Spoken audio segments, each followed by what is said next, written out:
Hey everyone, I'm back again. I have a tip to share with you. So my husband and I cook chicken for our dog. Don't judge me. I know it's bad. It's bad, y'all.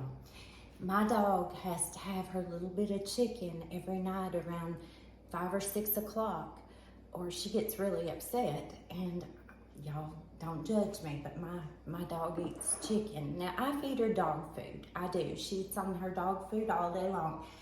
But the problem is, what we found is we were constantly boiling chicken. So for those of you who have an Instapot, here's a great tip for you.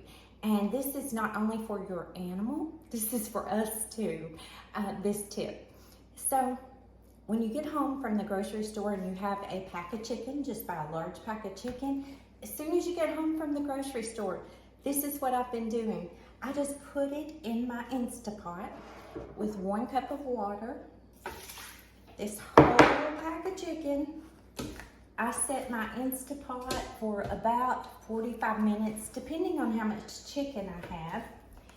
And I just cook this for about 45 minutes, and then I take and put it in little bags, and then every night we have enough to give her. And it really, you would be surprised if you measure it out how much further you can stretch it.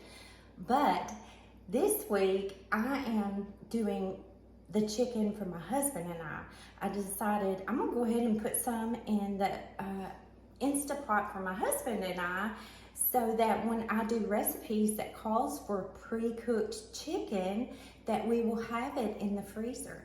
So I just had to share that tip with you guys, and maybe some of you do that already, but I just thought that was a great thing to share. It does definitely save time.